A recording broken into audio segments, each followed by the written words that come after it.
and welcome to Mass Reflect, a podcast about the intersection of media and politics. Sort of, kind of. We and mess this around. Week, yeah, and this week I, Beatrice, and my co-host, Rob. will be discussing James Cameron's epic sci-fi time travel masterpiece? I don't know why there was a question mark there. Terminator 2 Judgment Day. Definitely his most beloved film, probably, right? For sure. If it's not, if it's not maybe Titanic or Avatar or... Yeah, fair. But I also feel like those have enough detractors. True Lies, True Aliens. Lies is a classic. Aliens is a good one. I mean, but I True feel like, Lies, I don't know about, but the others I'm being kind of serious. Yeah, he's I feel like made Terminator 2 is the most James Cameron film that I've seen. Yeah, it is. Yeah. Sorry for not having a lot to say though. But yeah, no, it's a very James Cameron movie. That sounds like a movie itself. A very James Cameron movie. Yeah, look, the only thing that this and, like, Aliens don't have that would, like, make them perfect James Cameron movies is the sea, which is why I'm excited for the sequels of to Avatar, because it's like, finally, all of the James Cameron things will be in one movie. Well, let's get to it. Let's get to this movie that everyone knows the plot of, and if you don't, I really don't know what to tell you. Like, it's been a minute. I will say I was surprised that I was, and part of the reason was I think so I don't know if this ended up in the final edit of last episode, but I mentioned that I thought that Terminator 2 broke the rules of its time travel set up in Terminator 1. I was definitely thinking of Terminator 3. And I realized watching this movie that I've convoluted large portions of it with Terminator 3. A movie that is pretty much identical. Yes. I'll believe you. I have never seen Terminator 3. So there's an element in Terminator 3 where it's like, hey, why hasn't the end of the world come to bring on Skynet? And that's turned out by them going back in time. They've changed history, which doesn't work because Terminator 1 and 2 focus on the idea that all of this has happened and is happening again. But Terminator 2 does start the subversion of that. Yes. By trying to change history at the end, but leaving it ambiguous as to whether or not that worked and was meaningful. I will say, I had an idea earlier that I want to get into much later in this about what I would have done as a Terminator 3 or a Sarah Connor Chronicles, because it's suggested by that ambiguity. I mean, they have done that in a lot of ways. Like I think Dark Fate. I think both Genesis and Dark Fate operate from a point like where I think 3 has been non-canonized by now in the Terminator fiction. Oh no, sorry. That's not what I mean. Okay, fine. I'll just get into it now. So what I was thinking of is a interesting concept for a sequel to Terminator would just be to cut to 2029 and the post. So when So cut to the point that like is shown as the furthest point I think that we see in the future in the first 2 movies, right? Yeah, 2029. And I think they kind of they insert that 2029 was the year from the first film. Which I remember it being 2020. But I do as well. So there's some retconning to maybe think, oh, well, now this is some years later. I mean, yeah, also, like, Yeah, we'll get into the fact that John Connor kind of seems like they wanted maybe an older kid at times. Well, so John Connor is weird in this, and this is actually something I wanted to bring up, is that they referenced 1984, which is when the first movie came out, a lot. They're like, this happened in 1984. Yes. But there's no way, this movie came out in 1991, and there's no way it's set in 1991 because John Connor is a teenager and not an 8-year-old. Yes. But do they ever establish what the year is? Did I miss that?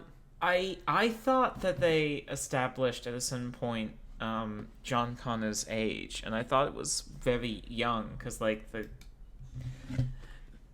the cop bot looks him up in the police database, and cop bot is a great term that I'm using for the liquid Terminator. What is it? Huh? What was your term? Cop bot. Fair. All right. Okay, it's 1995. I've just found. Okay, great. Thank you. All right, so he's 11, I think, or that 10? Is the implication. Jesus. He seems way old. But I mean, that is Hollywood, is to cast. No, totally. But like, but also he's riding and fixing a motorbike. He's riding and fixing a motorbike. Like when the cop is looking for him, he sees like two girls who were like, "Yeah, he's somewhere around here, at the arcade." Like they obviously know who he is, Yeah, no, it just all seems like stuff that you would do with like an older delinquent child, and they realize like, oh no, at the max. But why didn't they just then set it in 1997? Yeah. Closer to like Judgment Day. Yeah. No, there's a lot of questions like that we have to get to, I think. Yeah, we sure do. I think Terminator 1 was very tight in its story. And I mean, I kind of knew going in, just partly based on memory and partly based on the fact that this is like where Terminator 1 was a tight 90-minute film. I don't think exactly, but you know what I mean. I was like thinking this is well over 2 hours. This is like not well over, but like this is over 2 hours. I watched a cut that was 2.5 hours. Really? Yes. What cut did you watch then? I watched. I think mine was 137 minutes. Let me look. So I couldn't find this on streaming service, which I thought it was, so it must have gone off. So I had to buy this for $5 on iTunes. I bought it on Amazon. I am now seeing that there are 2 versions of this movie on iTunes. One that is 2.5 hours. So I watched. I think that's a like director's cut. Oh my gosh! I have no idea. And I watched the standard theatrical release. I won't lie to you. It zipped right by. I did not feel it as like 2.5 hours. No, I didn't think this movie was slow at all or anything. But I'm more pointing that out to say there is a lot more story to it. There's a lot more things to get convoluted. There's a lot more fat to Terminator 2. I would say that this is like an epic sci-fi movie, if I'm being honest. So what are the scenes? Like in its maybe scope, the scenes even. I'm remembering were scenes from the 2.5 hour version. Now I'm wondering I'm gonna see if I can find details as to what the special edition was like. Yeah, I'm sorry, I just couldn't tell you what the difference was. All right, it contains 15 minutes of previously unseen footage. Oh. Including scenes with Michael Biehn reprising his role as Kyle Reese in a dream sequence. Okay, so that was a scene that I kind of didn't love, honestly. Yeah. That's the only thing I can find on this Wikipedia page. Let me look up Terminator 2 Special Edition.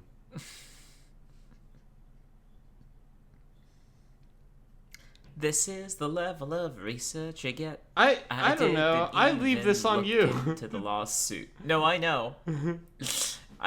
Hey, why wouldn't I do the dumb extended edition? A 30-second scene shows T-1000 finding out John lied about the name of his dog, which seems completely unnecessary as a scene. It is.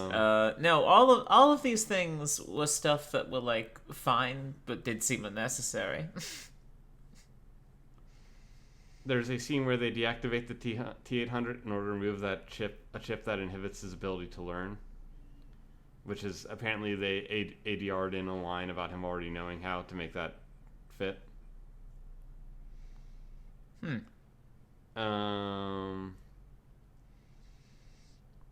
There is a scene where John teaches T800 how to smile. I won't lie to you, none of this is stuff I would have mentioned, so I think we would have been good. Yeah, I don't know. This seems pretty useless to me. It's all anodyne stuff, isn't it? There's it's stuff that you can cut to make a leaner movie, which is what they did, obviously. All to say that this is there's just more to this. There's bigger action scenes, there's some huge set pieces to this. There's a grander scope to this film. This film feels like, to me at least, I haven't seen all of Cameron's films, but this feels like James Cameron going full Spielbergian. There's even sort of scenes that reminded me of Spielberg's work, like when he's being chased down by the truck is reminiscent of The Duel. I was gonna say that actually this is just like the most, like you were saying, the most Cameron work, because that's an aspect to all of his things, is a grandeur that maybe another director wouldn't bring to the subject matter. Like Aliens is a pretty intricate thing, if I really think about it, like an epic sci-fi story in its own right, in a way that like Alien isn't. Well, I think watching these two movies made me realize how much those two directors, Spielberg and Cameron, actually remind me of each other. I think they both have the incredible skill of making the audience try to knowing how to make the audience emotionally react to their films. I think both Spielberg and Cameron have a great ability of making you laugh at scenes and kind of making you hate characters and making you like other characters. I think even their later careers are interesting mirrors of one another, where for a while Spielberg was just doing a bunch of movies and playing around genres and trying different things, and now we've seen Cameron instead fall into this time of very slowly making films in order to try to push certain technologies forward to have grander visions. I love that James Cameron is essentially putting a level of dedication that's similar to Guillermo on Hard to Be a God with the sound work into what amounts to just a massive movie franchise like Marvel. But it's this weird work of technological and artistic endeavor to him that's amusing to me. Yeah, it's interesting that Avatar is this franchise, and is this franchise that is at the time they're we're gonna have 9 sequels and we haven't seen any of them, but I hate to say it, we're saying franchise, which already is kind of problematic in general, not just in terms of sorry, cut that, but no, I saw we're something saying franchise, but Avatar is not a franchise. It is one film, and that's not an true. Amusement it's also an amusement Disney. park and a video game and a series of video games. Both what? previous and upcoming. There was an announcement of a new Avatar video game. I don't know. I feel like all of that is so flimsy. That's true. That there are not 2 movies. There is one film. But he's also working on the second one. I know. Allegedly. No, I've seen production stills from it. It exists. This I can't wait, of course, because as a reactionary, I look forward to being upset by the liberals on Twitter coming down hard on the Pocahontas-like elements of this film, and/or I will be livid at James Cameron's flagrant environmentalist messages. I haven't decided yet. You remember this, right? That I'm a reactionary. Yeah, no. I don't know if don't know if that ended up in the final edit. Who could say anymore?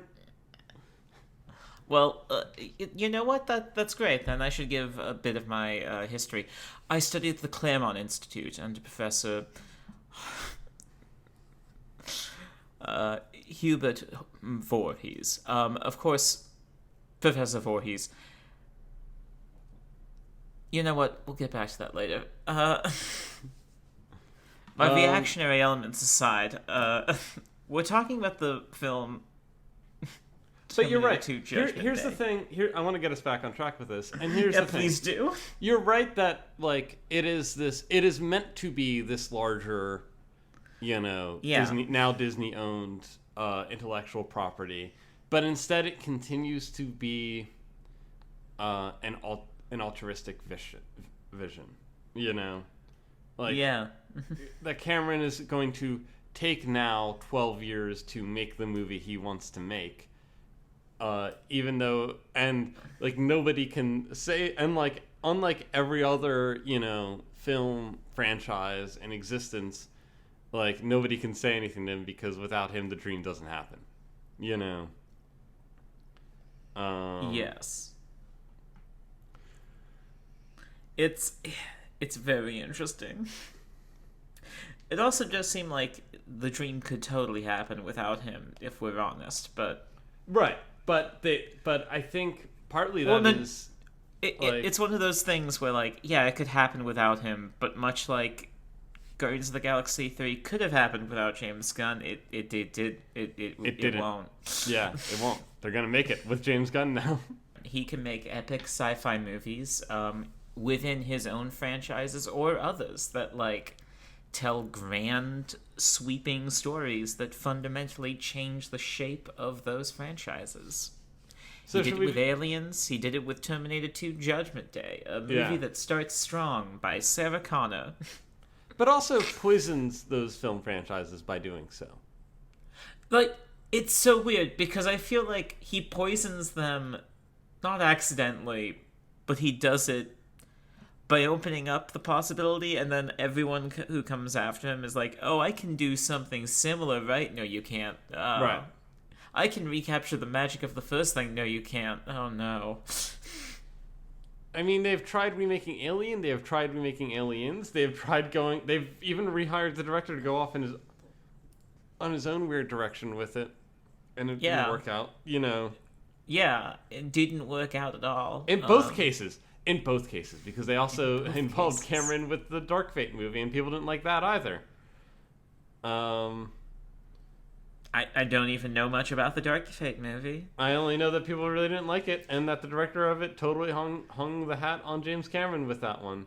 But he does it, and he does it super well, super competently. So, and I don't know. I really enjoyed Terminator 2. I thought it was one of those movies that as I watched I was really into, and then today I watched it last night, and then today I spent a lot of time just puzzling over what was this movie trying to say. And I couldn't come up with an answer that satisfied me, because on the one hand, so as we go through the movie, because we've talked for 30 minutes of it, so I just want to start the recap. Yeah, of course. We start the movie off. The situation has changed. Sarah Connor is in a mental institute, where she was arrested. It said trying to blow up a computer factory, and put into a mental institute because she believes that. Because nobody believes her about the events of the first movie. Then John Connor has been given over to foster parents. However, a Terminator has come back to the past, something we were told about in the intro monologue to this movie that definitely feels like it was added in. Well, it's one of those things where, yes, totally. Because, especially partly because a lot of this movie is exposition. It is a lot of characters telling the plot to one another. Well, yeah, it's a time travel movie where they don't show the future, like, ever after the first. No, that's another thing that I noticed. We don't see any flashes to the future. A lot of those scenes that I really remember Terminator franchise strongly about seemed to be exclusively in the first movie. We get this picture. What did you think of the presentation of the mental hospital?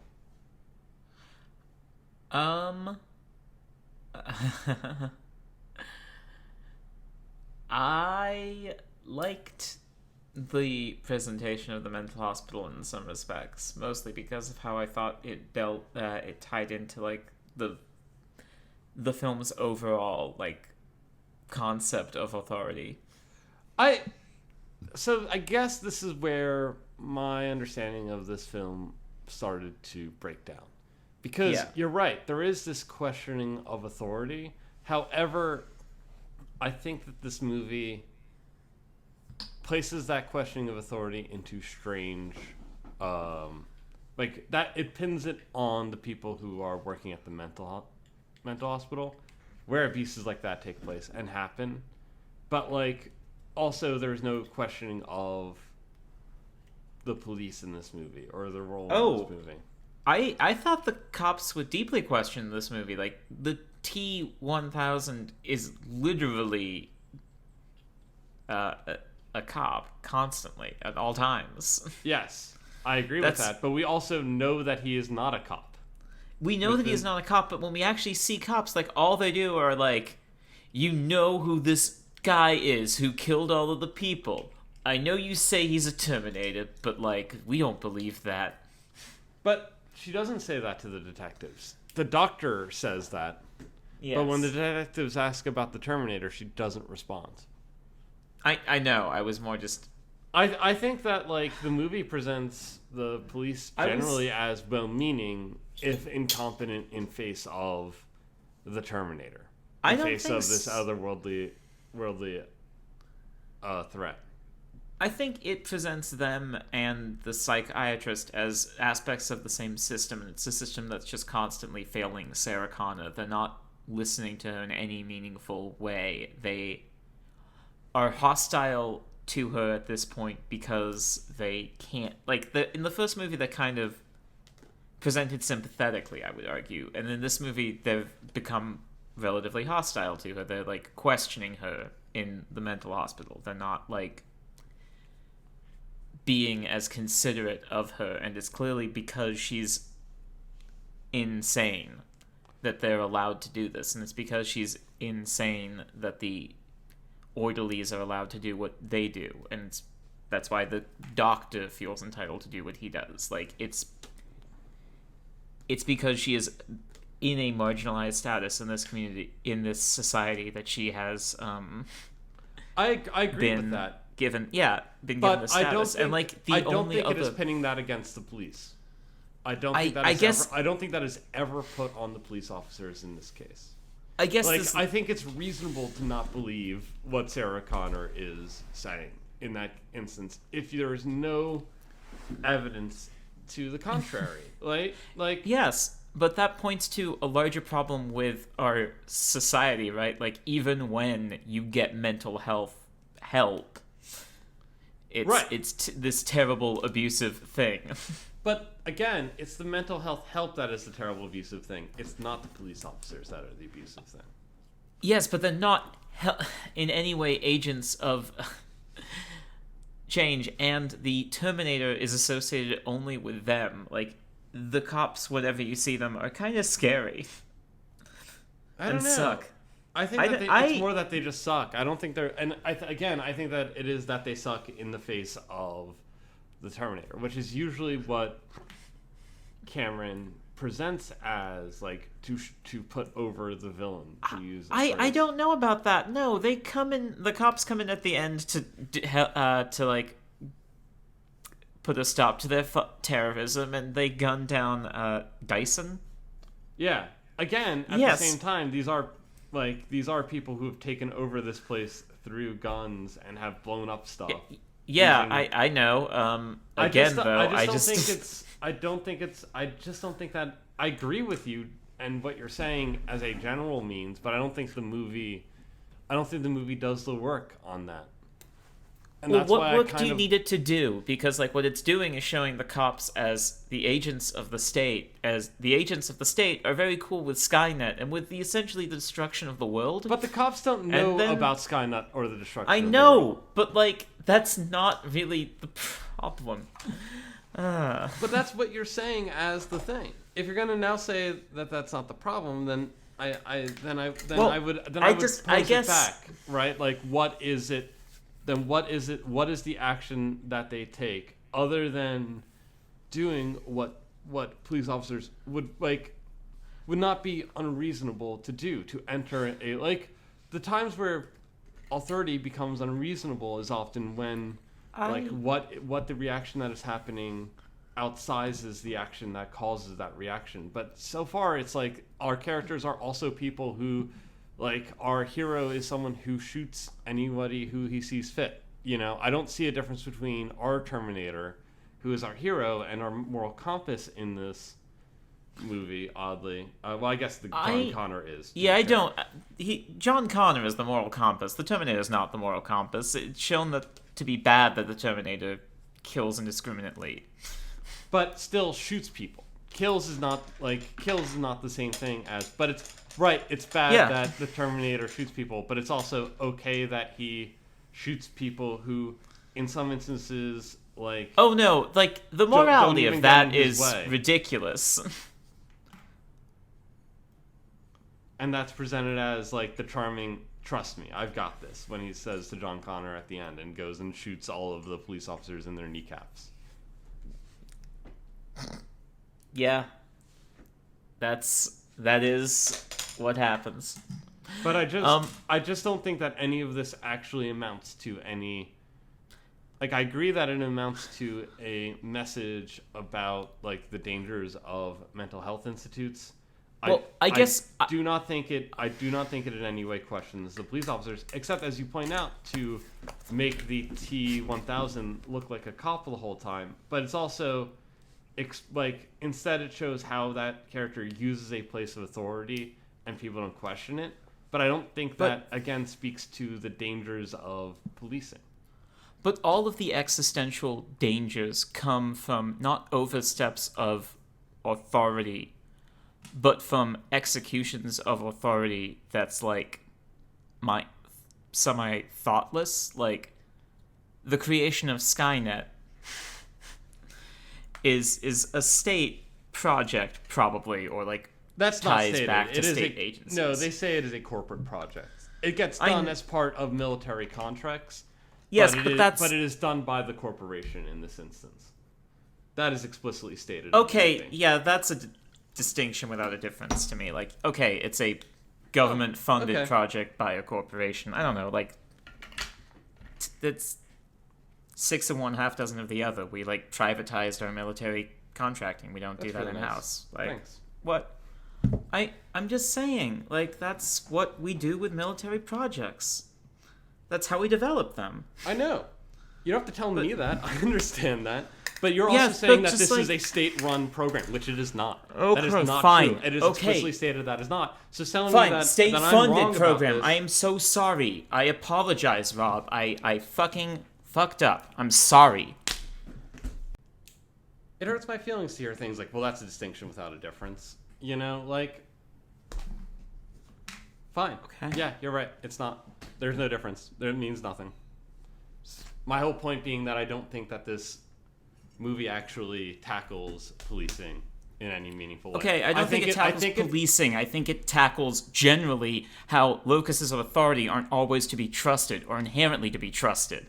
Yeah, and you know what? I think the way that it presents that is so you should believe the person who is saying something that is utterly insane and that there is no objective evidence for. Well, the reason there's no objective evidence for is because somebody took the Terminator stuff and gave it to the corporation developing Skynet. Yeah, I saw the movie, I know. I know, but like... But that points to another abuse of state authority. But you can create any situation like that. Like, yes, all right, fine. Like, of course there's no evidence because the computer got taken away. My point is, how does that speak to the real life actual... Like, what is... Like, then the equivalent of this is, like, any conspiracy theory that gets... That, like any conspiracy theory out there. Many of which are literally damaging. Like, I guess it's hard to watch Terminator 2 in the state in the context of we are living at a time where conspiracy theories around vaccinations are leading to increased variants on and doubled infection. It's hard to look at this don't trust doctors like they're just in it they're just here to abuse people. Like, yeah, that was hard to sit and watch and think, yeah, this movie really knows what it's saying. Well, I don't really know what else to say. I think that thematically it makes a broad point about authority. I agree it focuses a lot on the mental health hospital because it tries to deal with the fact that if you came to somebody with the story that Sarah Connor comes to them with, you would be treated insane. And I think it makes a point about how we treat people who we deem insane is pretty fucked up. I think it makes that point. Okay, so if you were in that does it make it you would believe Sarah Connor? No, I wouldn't, Rob. That's not what I'm saying. But in the context of this film, she is right. And there is like things that happened that form not a conspiracy per se, but like something that resulted in her being put in that institution and in a lot of harm coming to her. I agree with you broadly about conspiracy theories and about stuff about mental health.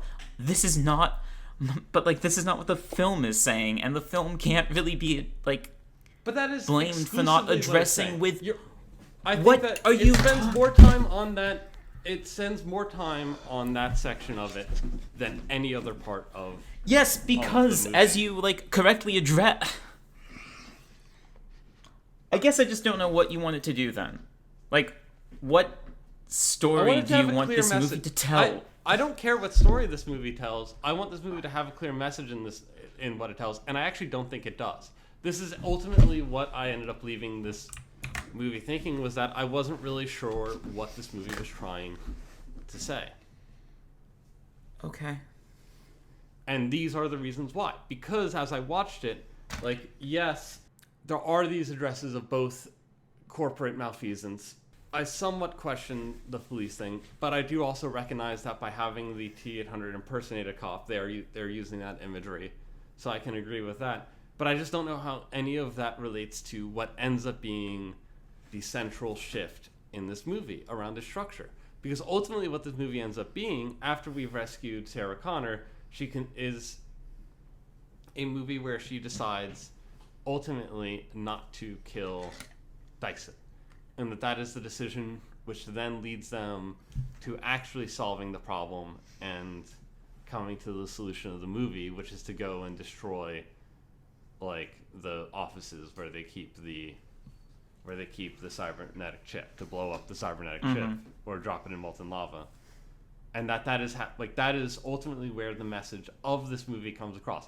I think you're right. It presents all these breaches in authority, but I don't think it ever answers the question to them as to what is the meaning of how this is saying, other than to present them in multiple ways, as you pointed out. But I do not think that they present them as evenly, and I think that, again, some of the things I'm left questioning what it's actually questioning here. And that is sort of why I left it not having the same, no, this is just don't trust police, don't trust corporations. I left this thinking, wow, don't trust doctors, I suppose. Because I don't think the message of this movie was in any way tied to the story of the film. If that is what the messaging was. Which I agree, I think generally there is an instance of that. I am just not sure how that is actually specifically targeted within the confines of this film. I guess this is my thing. My point would be, I see a broad theme about authority within this film, and I agree that it's addressed mostly within the mental hospital, but it seems to me that the reason it's done that way is because of, like, this story being, like, a sci-fi epic taking place entirely within a modern context and within modern institutions. And if someone like Sarah Connor was, like, captured for crimes with a story like that, without any evidence of that, that's probably how she would be treated if she wouldn't just be thrown into jail. Okay, that's fine. I agree. I understand where you're coming from with that. Yeah. What I wonder then is, why don't we spend more time with... And again, I don't think any of this really actually ties to what is, again, the story told. But, like, why do we not spend more time then getting into the corporation? Beyond a few lines of exposition and a scene at the end where they blow up parts of it. Like, I assume because I don't this understand much about this part of the movie, something that is central to the third act of the film. I suppose because it's more of an existential dread, and it doesn't directly involve any of our principal players besides Dyson, who has been there since the beginning, right? Like, right. This is a film that's pretty closely focused on the Connors, the Terminators, and a little bit on Dyson, for all its, like, epic scope. Like, with those characters, it manages to cover a lot of territory.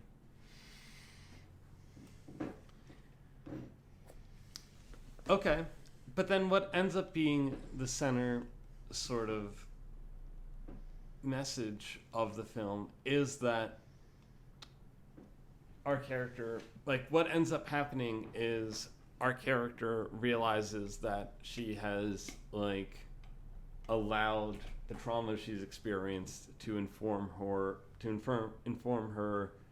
relationship with her son, and to lead her to like become more let her down violent actions that have caused trouble, and that it was by letting go of that, by, like, instead of murdering Dyson, working with Dyson is what allows her to, like, propel to the film's finale. Yeah, I would say the film tells a brilliant message about you need occasionally to work with supposed enemies for greater goals. Because sometimes, if you delay personal violence, you can do a whole lot more structural violence. Terminator 2, a terrorist's friend film. Well, because I would argue terrorism is presented very positively in this movie. Well, I'm not saying that's not the case. But I do think, again, the message ends up being a little bit more, because, like, we're seeing, like, what we've learned about Sarah Connor before this was that she was basically, like, bringing John around to all of these different, like, you know, more people on the edge, you know. Yes, absolutely. Like, there's, like, one reference to her, like, gun smuggling with a green beret or something, you know. I forget what the exact line is. But yes. Because at the time, it didn't really stand out to me that much. Green beret, smuggling guns and stuff. Bunch of guys supposed to make me a great general. I don't know. And it's until we... Military leader, I think, is the actual thing. It's until we get to, like, the end of the second act of the film, where she sees John, like, interacting with the Terminator and being friends with the Terminator, that, like, her flaw throughout the movie is that she gets, like, angry. But I don't know if that's the flaw. I don't know if that's how I present it. But, like, we see her at times get angry, right? We see her attack the doctor, and we see her and we see her, like, yell at John after he rescues her. And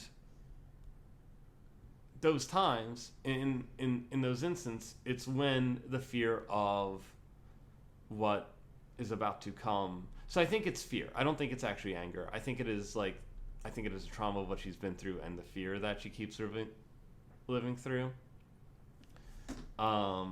Ultimately, her final bad decision in the film, before, again, she confronts that, is when she goes to kill Dyson, because what we see is a scene of her seeing the Terminator and realizing that, like, the Terminator who would never yell at John, like, who would only ever protect or relate, like, never. I think in her words are, which implies something that we're not shown, is like, never get drunk and hit John. The thing that ends up happening is, after she sees that, she then has a dream about the end of the world again, of the bombs dropping, and then goes and abandons Sean again to kill Dyson. And would have done were not for the intervention of John and the Terminator.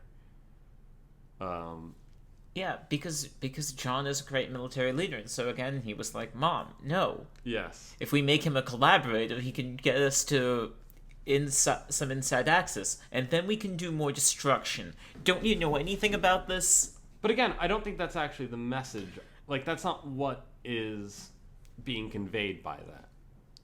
This is only because they made James Cameron cut the scene where you could see inside John Connor's backpack, and it was just like Mao's book on guerrilla warfare and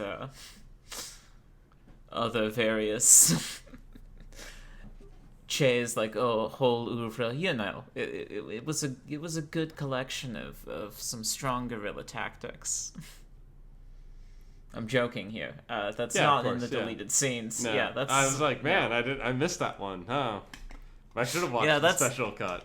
You should have watched the special cut. It reveals the radical origins of John Connor. I guess that's what when you mentioned that you'd watched a longer cut of the film, that's what made me curious about it. Because I think of stuff like the Aliens special edition, which I think is the real version of that movie. You know? And that I think the Alien special edition, that director's cut, like, lets you so much more into the mindset of the characters that, like, their journey makes a little more sense. And I was kind of struggling watching Terminator 2, like, connecting that center emotional journey to the larger themes at play. Mm-hmm. I can see that. Like, I think that would make sense, actually, as a film, if it was like, oh, what Sarah's flaw here was blocking her was from realizing the larger ways that they could affect change, which I suppose it was. I just don't know if that was explicitly the sort of turn there. Do you know what I mean? Yes, but I think it was implicitly the turn, just because they do then work with this guy, this collaborator, the dude who was like, yeah, I'm gonna make death machines. Oh, maybe you're right. Maybe death machines are a bad idea.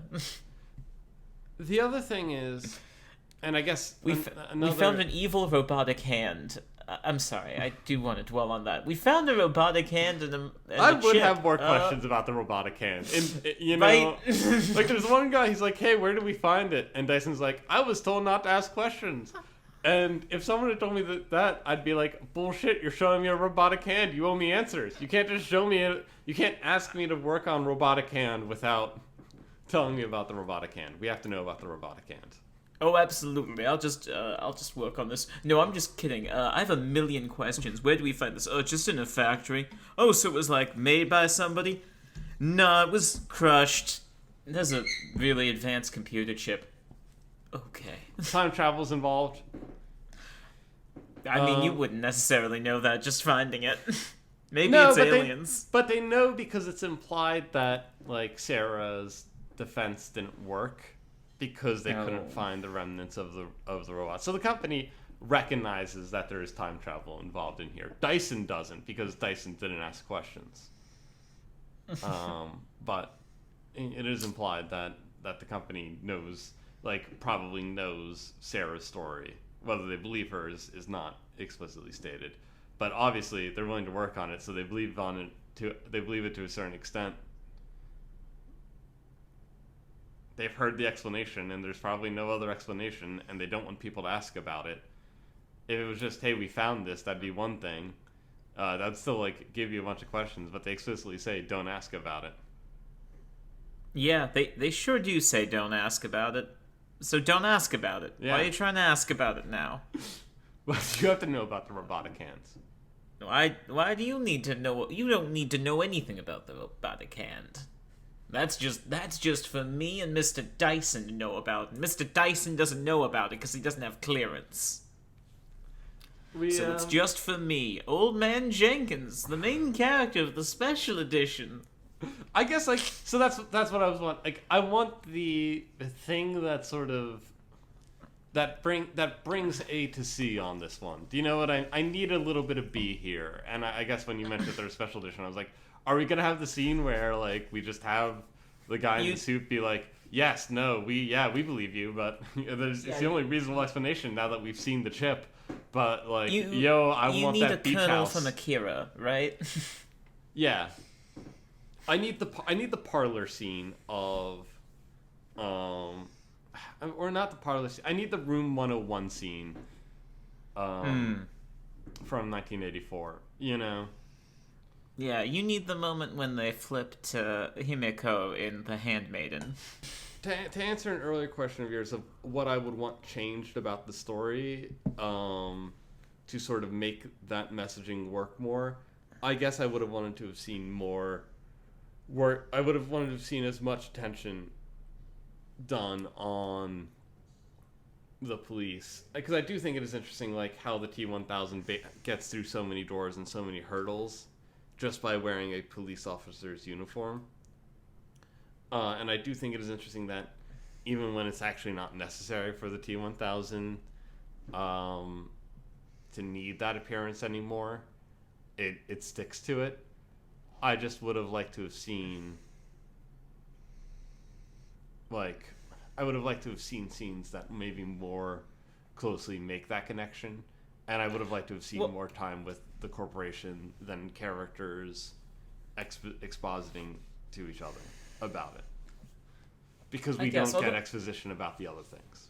There's a lot more showing going on with the Mental Health Institute. I will make a case for the Terminator thing being very significant, which is that in the first movie, the Terminator is coded at all times as, like, an outlaw and kind of a punk. Yeah, that's true. Like, explicitly, and still is in this movie. Yes, and still is in this movie. And now he's a good and cool guy. You're supposed to think he's very cool when they're playing Bad to the Bone. Actually, I do want to say, and this is an utter sidetrack, so maybe it won't end up in this part of the podcast. I hope it's the first note I've made about this movie, because we kind of skipped over that scene, and there's something I want to talk about with it. I was going to say, this movie starts off, and it did not look good to me, because it starts off with, like, highly saturated footage of LA, and I realized, like, all movies from, like, the late 80s, early 90s that are set in LA look very similar to me. Yeah, they got to get that sunset in there.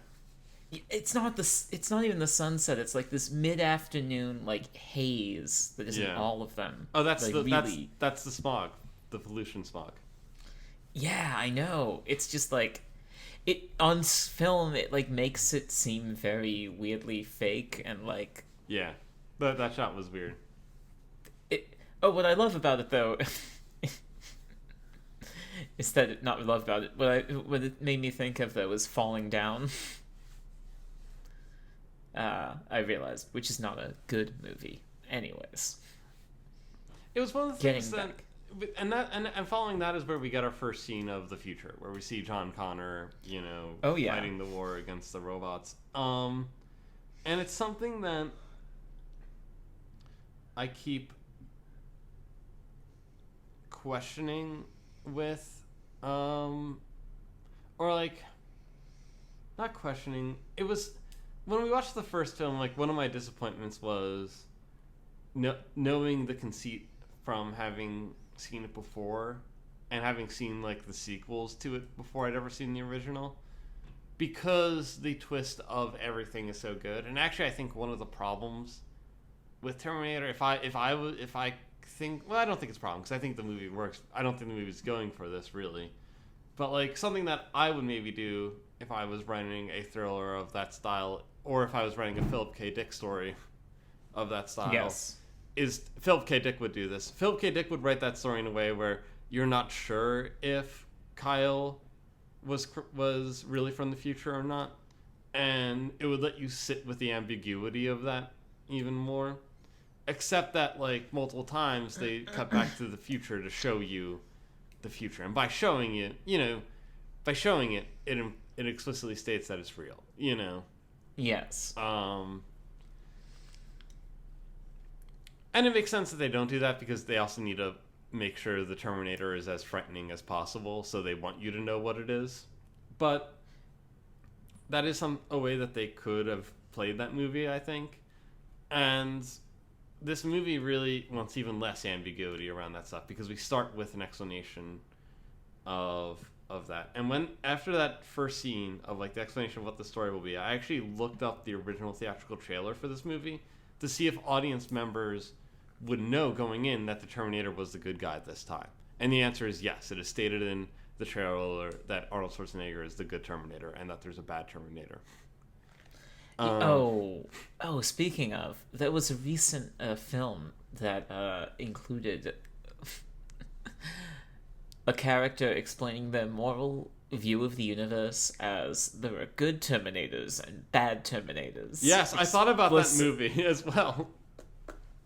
I hadn't seen it, but I'd heard this about it, and I was like, man, that is so bizarre. No, I've heard literal hours about this movie on podcasts. I've heard about 2 hours, maybe.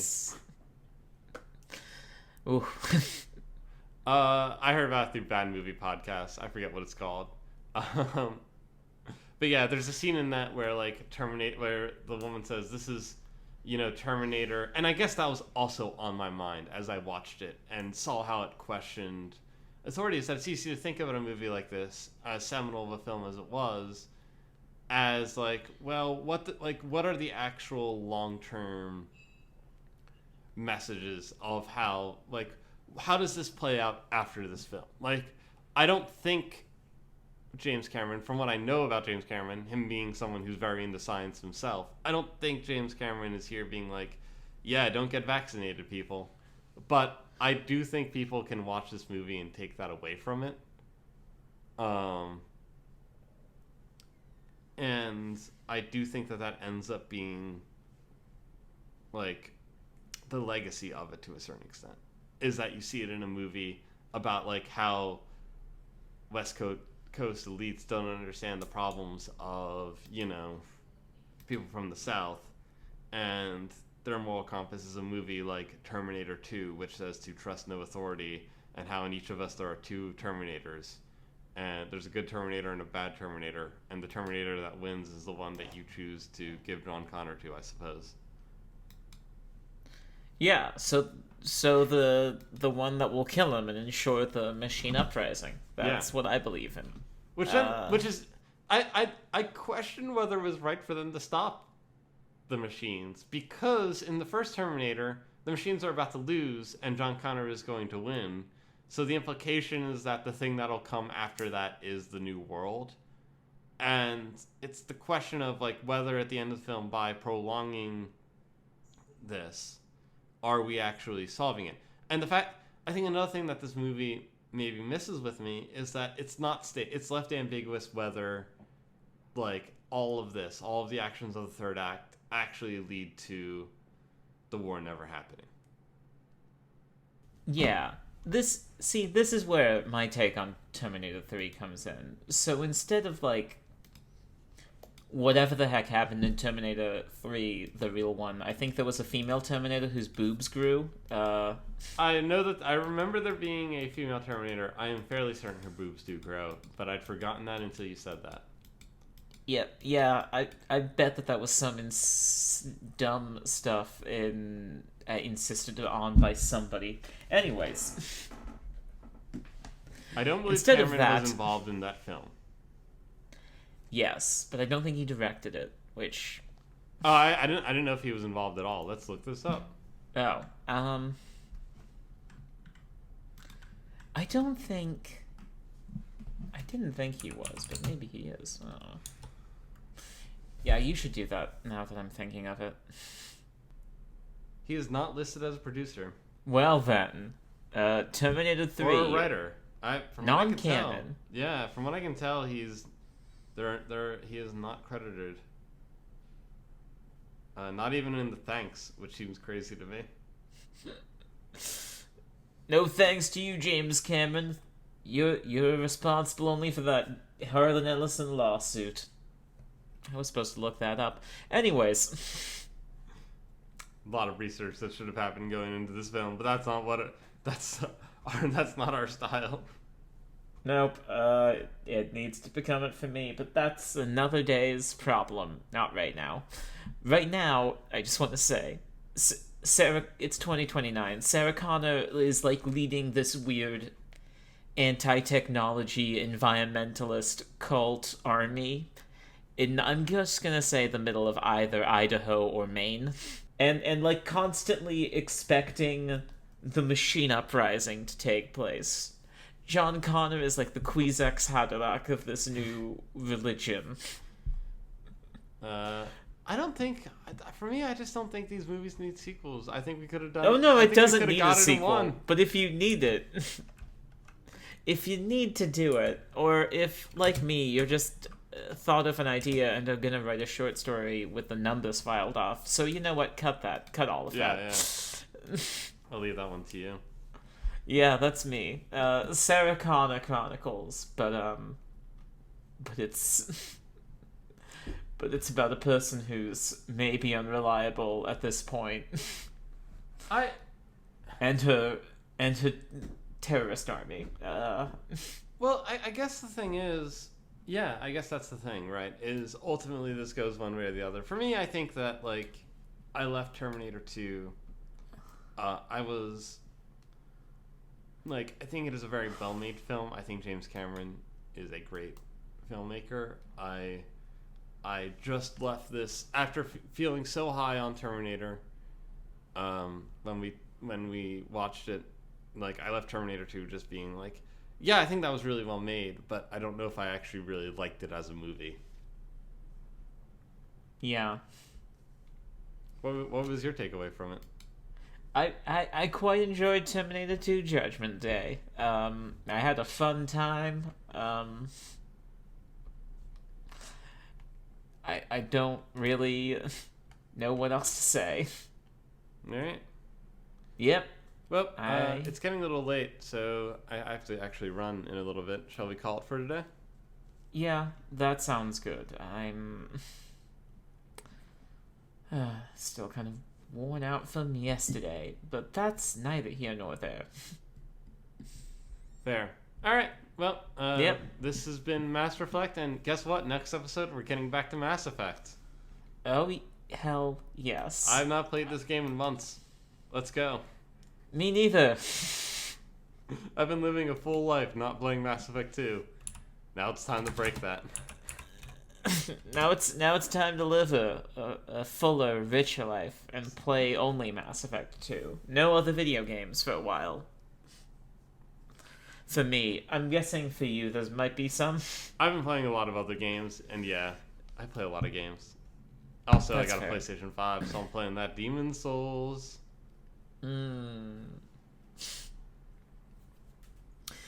These are the kind of elite podcasting lifestyles we lead. Yeah. I've been playing Idle Manager.